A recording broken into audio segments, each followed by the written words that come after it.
Another massive bank, the second largest banking collapse in American history, has just happened. I'll repeat that, second largest bank collapse in American history has just happened. And I'm not saying there's no mainstream media coverage, but I can promise you that whatever mainstream media coverage there is rather small, and it probably says that everything's fine and your money is fine and don't worry about it. And someone's asking about the second largest banking collapse again. Yeah, because the second largest banking collapse happened a month ago in American history, but now this one's bigger than the second largest ever. Washington Mutual being the first largest, which was back during 2008.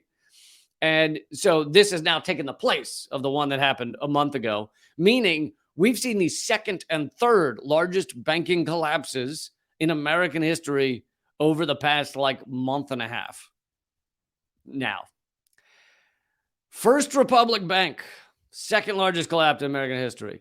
On International Workers' Day, May Day, the First Republic Bank became the second largest bank to fail in U.S. history. The $233 billion institution was seized by the government and sold to banking behemoth J.P. Morgan Chase, which, by the way, regulation has said that J.P. Morgan Chase is not legally supposed to get any bigger, and yet they just bought up one of the largest banks. They were just given one of the largest banks in the nation.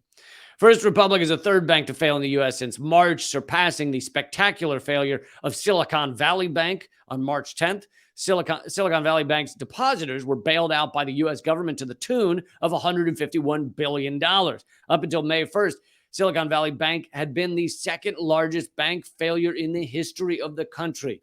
Capitalists in the United States did not predict that this title would be usurped less than 2 months later. So again, we've had the second and third largest banking collapse in American history in the span of 2 months. And we'll get to a little more of this, but this has to do with the Federal Reserve raising interest rates. And they're doing that because they want the economy to suffer because workers were getting too powerful. They claim it's to fight inflation. It's not really to fight inflation. I mean, maybe a little bit, but the main reason is workers were getting too powerful. There was too little unemployment. There was too much worker power. And now it's having the desired effect that these entities are going, the desired effect was not for these banks to go bankrupt, but the desired effect is for people to lose their job. And there has been massive layoffs, and they continue. Following Silicon Valley Bank, Signature Bank, a New York-based institution with a large real estate lending business, also failed only 2 days later. Amid the banking crisis panic, First Republic Bank received a $30 billion lifeline from 11 of the largest banks in the country, but that attempt to save it was unsuccessful. The total assets of the 2023 bank failures now surpass all bank failures of 2008, which we thought was fucking insane. And now they've surpassed that. The beginning of the Great Recession. The U.S. Treasury Department has claimed that the nation's banking system is sound and resilient following First Republic's collapse. I love how they're like, it's sound and resilient as it's all collapsing down behind them, just fucking buildings falling over. And they're like, it's looking great. We're doing fine, America.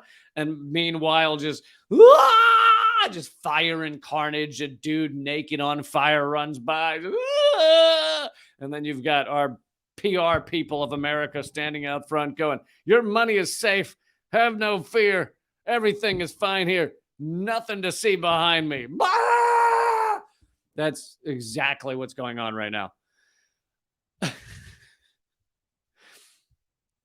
First Republic's failure is directly tied to the Federal Reserve's raising of interest rates. The U.S. Federal Reserve has decided to address the inflation crisis. Now, this is where I slightly differ, that yes, they're doing it to address the inflation crisis, but really they're doing it to address worker power. I think that is on their list of reasons to do this. Worker power is at the top. I feel. As a result of increased interest rates, because you could stop you could stop a lot of the price gouging by like simply the president saying there'll be no more price gouging. There'll be like on staple foods and things like that. Nixon did it. It works. You could actually say groceries are not going to go up anymore, and it can work. Now, I'm not saying that solves everything, but also, if you didn't want this kind of fucking inflation and problems, and one thing you could do is not increase the money supply by 20% during the pandemic by dumping $4.5 trillion into Wall Street. Literally, the money supply in the U.S. increased by 20% during the pandemic because they just print money to send to Wall Street. And other countries can't do that. We can do that because our money, we can print money and it keeps its power because it's the global reserve currency and the petrodollar. As I've said, that power seems to be wavering a little. As a result of the increased interest rates, the economy slows. Prices go down because of this generated economic slump, and economically unsound businesses begin to close, and banks lend less money. The effects of this blow in the name of combating inflation include mass unemployment, as well as politicians using an economic crisis as an excuse to cut social services. Yeah, they love to do that too. Oh, it's tough times. You can't have healthcare anymore. If it's tough times, shouldn't you give more people healthcare? Like, it's fucking tough times. Give them healthcare. It's tough times. We're not going to fund public schools anymore. Didn't you just say it's tough times? I feel like you should fund public schools more. It's tough times. We're going to stop fixing our infrastructure. Wait, does that help with tough times? What the fuck? But that's their answer. That's their answer, is to use any excuse to decrease services, which should be rights in this country. In a one of the richest countries in the world, these should all be rights. Healthcare should be a right. Housing should be a right. Clothing should be a right. But of course it's not. And people are destroyed by it, which I hope I have time to get to Jordan Neely's killing in a few minutes. But ultimately, through raising interest rates, the Federal Reserve is forcing workers to bear the brunt of the inflationary crisis rather than capitalists, rather than the top of the system, rather than the richest of the rich who have been in charge of raising prices in the first place. They've gotten incredibly wealthy during this time of inflation, while the average people have suffered immensely.